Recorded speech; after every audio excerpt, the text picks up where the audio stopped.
আফগানিস্তানে বউ পেটানো এখন একটা আর্ট। কেন আর্ট? কারণ নতুন একটা আইন হয়েছে, বউকে পেটানো ততক্ষণ কোনো ক্রাইম না, মানে ততক্ষণ শাস্তিযোগ্য অপরাধ নয়, যদি না হাসব্যান্ডের পেটানোতে ওয়াইফের কোনো হাড্ডি ভাঙে অথবা সেখানে কোনো ডিপ কোনো ক্ষতস্থান তৈরি হয়। তার মানে হাসব্যান্ডকে একটা আর্টিস্টিক ওয়েতে বউকে পেটাতে হবে। কিভাবে পেটাতে হবে? যাতে মার দেয় কিন্তু হাড় না ভাঙে। এবার একটা মজার বিষয় হলো, ওই দেশে আরেকটা যেটা তালিবানিরা আইন করেছে, সেটা হচ্ছে কোনো অ্যানিমালকে যদি অ্যাবিউজ করা হয়, যে কোনো কুকুর বা কোনো পাখি যদি অ্যাবিউজ করা হয়, তার জন্যে শাস্তি হলো ৫ মাসের জেল। তার জন্য শাস্তি হচ্ছে ৫ মাসের জেল। কিন্তু যদি ওয়াইফকে পিটিয়ে তার কোনো হাড় ভাঙে, সাপোজ ভেঙে গেল কোনোভাবে হাড়, তাহলে হাসব্যান্ডের জেল হচ্ছে ১৫ দিন। এখন এখানে কিছু মজার বিষয় আছে। মানে এই আইনটা ঠিক ততটাই লজিক্যাল, যতটা এই মাননীয় আমাদের বললেন না যে তিনি ক্ষমতায় আসার পর থেকে ২ কোটি চাকরি দিয়েছেন। ঠিক উনি যেই লজিক থেকে এই কথাটা বলেছেন, এই আইনটাও ততটা লজিক্যাল। কেন লজিক্যাল? খুব মজার ঘটনা আছে এখানে। প্রথমত, সাপোজ ধরা গেল যে হাসব্যান্ডের পেটানোতে হাড় ভাঙলো। এবার কি? এবার ওয়াইফ গিয়ে কমপ্লেইন করবে।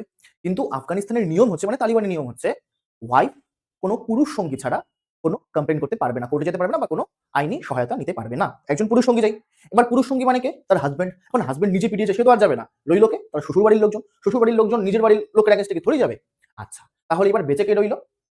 ওয়াইফের বা বউয়ের বাপের বাড়ির লোকজন। মানে সেটা বউয়ের বাবা বা ভাই হতে পারে। এবার আরেকটা আইন হলো, যদি হাসব্যান্ডের বা শ্বশুরবাড়ির পারমিশন ছাড়া ওয়াইফ যদি বাপের বাড়ি বা অন্য কোনো আত্মীয়র বাড়ি যায়, তাহলে সেটাও একটা অপরাধ। আর এর জন্য শাস্তি কি? এর জন্য ওয়াইফের শাস্তি হচ্ছে ৬ মাসের জেল, আর যেই আত্মীয় তাকে আশ্রয় দেবে তার জন্য ৩ মাসের জেল। হলো? সুন্দর। তাহলে বাপের বাড়িও পাচ্ছে না। এবার কাল্পনিকভাবে ধরা গেল যে হাসব্যান্ড কিংবা ওই মানে শ্বশুরবাড়িরই কেউ একজন বউয়ের সাথে গেল কমপ্লেইন করতে, আইনি সাহায্য নিতে। এবার বিষয় হলো, আইনি সাহায্য যখন নেবে তখন তাকে প্রুভ করতে হবে তাকে মেরেছে, তার জন্য তার শরীরের অংশ দেখাতে হবে। এবার তালিবানি আইন অনুযায়ী কোনো মহিলা যদি তার কোনো দেহের অংশ, কোনো শরীরের কোনো আনকভার্ড পার্ট যদি পরপুরুষকে দেখায়, তাহলে কি হচ্ছে? তাহলে সেটার জন্য আলাদা শাস্তি আছে, জেল। মানে দুজনকেই শাস্তি দেবে। যে দেখছে তাকেও শাস্তি দেবে, যে দেখাচ্ছে যেই মহিলা তাকেও শাস্তি দেবে, এমনকি তার হাসব্যান্ডকেও শাস্তি দেবে। কেন শাস্তি দেবে? কারণ তার হাসব্যান্ড বউকে ঠিকমতো পর্দা করাতে পারছে না তাই। হলো? তাহলে রাস্তা কি? তাহলে রাস্তা হলো মহিলা ডাক্তার বা মহিলা পুলিশ দিয়ে শনাক্তকরণ করানো। এবার বিষয় হচ্ছে, আফগানিস্তানে তো উচ্চশিক্ষা বন্ধ মেয়েদের। তাহলে ওখানে না কোনো নতুন করে ডাক্তার হচ্ছে, মহিলা ডাক্তার আরকি, না কোনো নতুন করে পুলিশ হচ্ছে বা নতুন কোনো আইনজীবী হচ্ছে। কারণ আইনজীবী বা বিচারক দেখাতে তো হবে ওয়াইফকে যে এই জায়গাতে মেরে আমাকে, মানে আমি আঘাতপ্রাপ্ত হয়েছি। তাহলে ওই দেশে মেয়েদের বা নারীদের বা মহিলাদের অবস্থানটা হচ্ছে কুকুর ছাগল থেকেও ভয়ানক শোচনীয়। ঠিক আছে? এবার আমাদের দেশেই কয়েকদিন আগে একটা, আচ্ছা এই হলো খবরের হেডলাইন গুলো, যে যতক্ষণ না মানে হাড় ভাঙে ততক্ষণ সেটা কোনো শাস্তিযোগ্য না। আর যদি হয়েও যায়, হিন্দুস্তান টাইমের হেডলাইন আছে, তাহলে কি আছে তার? ১৫ দিনের জন্য হাসব্যান্ডের জেল।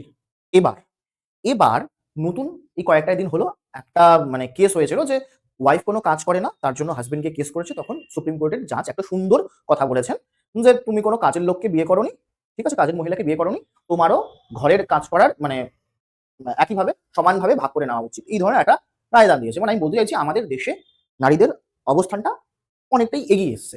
মানে যদিও এখনো অনেক জায়গায় খারাপ অবস্থা আছে। বিভিন্ন সেক্টরে বিভিন্ন রকম এখনো প্রতিবাদ চলছে, বিভিন্ন দাবি আছে। যেমন কোনো জায়গায় কন্যা ভ্রূণ হত্যা হচ্ছে, সেখানে ওই ধরনের ইস্যু নিয়ে প্রতিবাদ চলছে। আবার কোনো জায়গায় নারীবাদ এই জায়গায় এসে পৌঁছেছে, মানে মেয়েদের ডিমান্ড এই জায়গায় এসে পৌঁছেছে, যেটা হওয়া উচিত। কোন জায়গায় এসে পৌঁছেছে?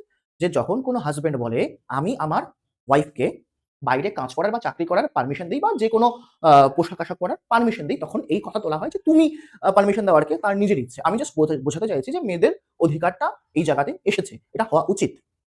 এমনকি এরকম জায়গাতেও দাবি ওঠে যে ছেলেরা যখন অ্যালকোহল নেয় কিংবা স্মোক করে তখন তাকে বাজেভাবে দেখা হয় না। মেয়েরা যখন নেয় তখন তাকে জাজ করা হয়। মানে আমি জাস্ট বোঝাতে চাইছি যে এই জায়গাতে এসে পৌঁছেছে কিন্তু মেয়েদের অধিকারগুলো। যদিও এটা একটা ভুলভাল ন্যারেটিভ। ছেলেরাও যখন মানে অ্যালকোহল নেয় কিংবা স্মোক নেয়, সেটাকে সমাজে ভালো নজরে দেখা হয় না। কেউ যখন অ্যারেঞ্জ ম্যারেজের ক্ষেত্রে পাত্র খোঁজে তখন কিন্তু মেয়ের বাড়ির পক্ষ থেকে খোঁজ নেয় যে ছেলেরা নেশা করে কিনা। যাই হোক, তো আমাদের দেশে দিন নারীদের অবস্থান, আমরা যে খারাপ জায়গাগুলো ছিল সেখান থেকে আমরা এগিয়ে যাচ্ছি ক্রমশ। ঠিক আছে?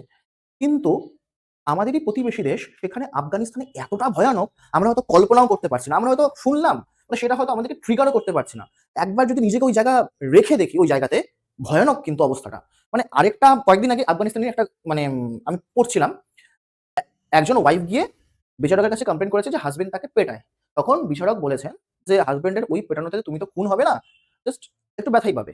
তো ডাইভোর্স নেওয়ার কোনো মানে হয় না।" মানে সে ডাইভোর্সের অ্যাপিল করতে গেছিল। আর আমাদের দেশে যখন হাসব্যান্ড ডাইভোর্স চাইতে গেছে কারণ ওয়াইফ কাজ করে না, সেখানে কিন্তু এই ধরনের জাজমেন্ট দেওয়া হয়েছে যে স্ত্রী কোনো কাজের মেয়ে নয়।